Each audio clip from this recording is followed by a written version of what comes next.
비둘기 조지훈. 소녀는 남달리 몸이 약했습니다. 1년 12달 치고 학교에 다니는 날보다 문 닫고 누워 앓는 날이 많았고 머리가 좀 밝은 날이라야 창 열고 앉아 먼 산빛을 보고 가까운 물소리를 들으며 그렇게 자라는 것이었습니다. 어쩌다 앞들이나 뒷동산에 나오는 때는 그 푸른 하늘과 솔바람 소리며 흰 구름과 새 노래가 모두 꿈나라에 온 것만 같았습니다.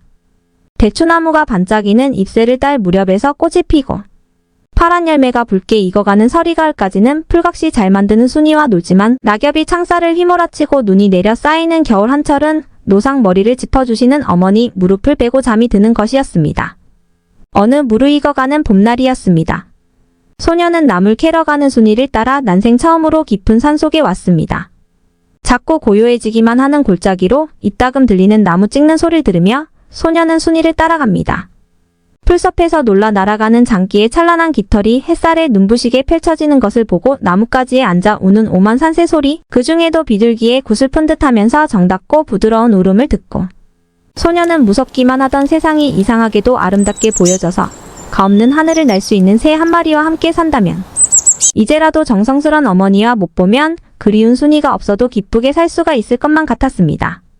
며칠 뒤에 혼자서 나물 뜯으러 갔던 순이가 산비둘기 둥우리를 얻어 그 속에서 털이 엉성한 산비둘기 병아리 2마리를 잡아가지고 와서 소년에게 주면서 길러보라는 것이었습니다. 소년은 무척 기뻤습니다. 종이 상자로 어린 비둘기의 집을 만들어 방 윗목에 둔 다음 콩을 물에 담갔다가 퉁퉁 불면 손톱으로 잘게 뜯어서 주둥이 속에 넣어주기도 하고 작은 그릇에 물을 담아두고 때때로 먹이기도 하였습니다. 날마다 털빛에 기름이 돌기 시작하는 비둘기를 기르며 소녀는 다른 때 같으면 또 누워서 앓을 때가 되었건만 얼굴에 붉은 웃음을 피고 있는 것이 모두들 이상스러웠습니다. 비둘기는 이제 마른 콩을 그냥 먹을 수 있을 만큼 자라자 마당에 내려가 모래를 주워 먹고 때로는 날개를 펼치고 고운 발이 땅이 닿을 듯 말 듯 파닥거리며 나는 연습을 하였습니다. 가난한 마을 사람들이 보릿고개를 넘기지 못해 나물죽으로 목숨을 이어가느라고 얼굴이 누렇게 부어가는 줄도 소녀는 까맣게 모르고 비둘기만 보면서 살았습니다. 잠이 들 때면 2마리의 비둘기가 주둥이를 마주 대고 나직이 내는 구구 소리를 들으며 잠이 들었습니다. 순이를 생각하며 어느 늦은 봄날이었습니다. 소년도 순이를 방 속에서 바깥으로 나오지 않은 지 오래더니 순이 부모는 어린 순이를 이웃마을 농사꾼집에 민며느리로 주고 서간도로 이삿짐을 싸가지고 떠나갔다는 것을 순이네 집에 울음소리가 나던 그 이튿날 아침에야 소년은 비로소 알았던 것입니다. 비둘기만 있으면 즐겁게 살 것 같던 소년의 눈에 영문도 모를 눈물이 맺히는 것은 알 수 없는 일이라고 소년은 생각하는 것이었습니다. 비둘기를 기르며 비둘기처럼 귀여워져가는 소년을 보고 조금 마음을 놓으셨던지 어머니는 늙음하게 늘 몸이 편치 않으시다는 외할머니를 배우려 친정에 다녀오시겠다는 것이었습니다. 앞산 오솔길을 어머니 배웅을 가며 소년은 여러 날을 어머니와 떨어져 있을 일도 마음 쓰이지 않는 것은 아니었으나 그보다는 집에 두고 온 비둘기가 혹시 고양이에게 잡아먹히지는 않나 하고 걱정되었습니다. 산항당 돌더미 앞에 왔을 때 어머니는 좀 쉬자고 하면서 길 옆 바위에 앉으시더니 백설기를 내어놓고 잡수시며 어머니 없는 동안 몸조심하고 잘 있으라고 말씀하시는 것이었습니다. 소녀는 백설기도 먹지 않고 길바닥에 조약돌을 발로 차며 말이 없었습니다.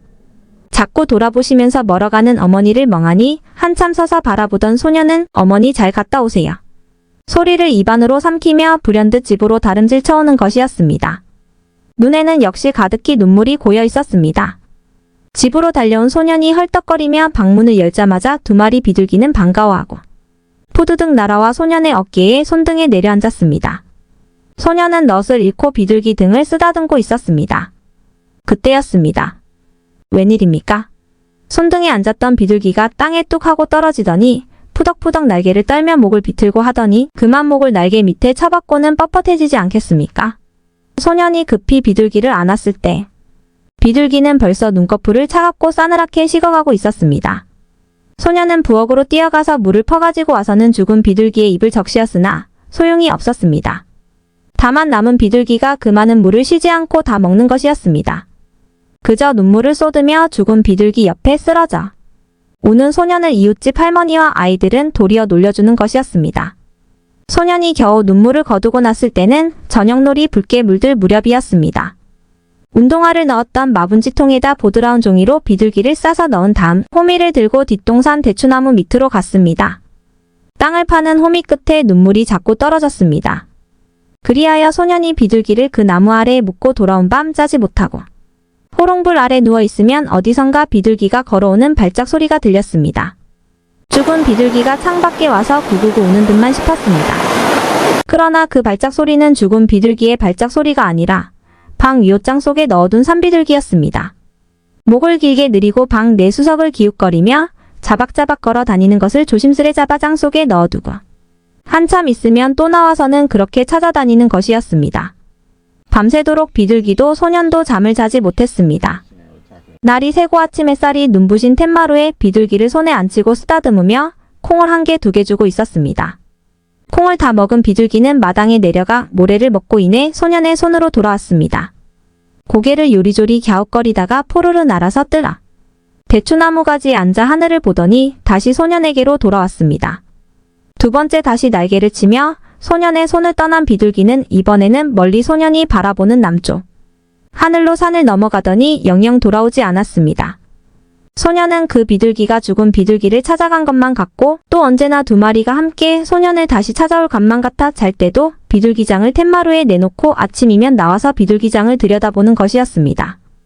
외가에 갔던 어머니는 벌써 오셨건만 하루 가도 이틀 가도 닷새 열흘이 지나도 기다리는 비둘기는 영영 소식이 없었습니다.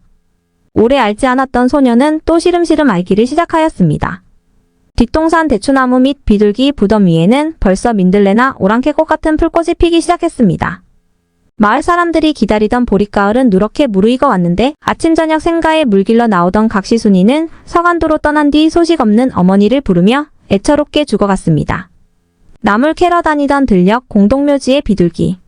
무덤 같은 순이의 작은 무덤이 생긴 것을 소년은 까맣게 모르고 어머니 무릎에 안겨 있었습니다. 뻐꾸기 울음만이 애잔하게 들려왔습니다.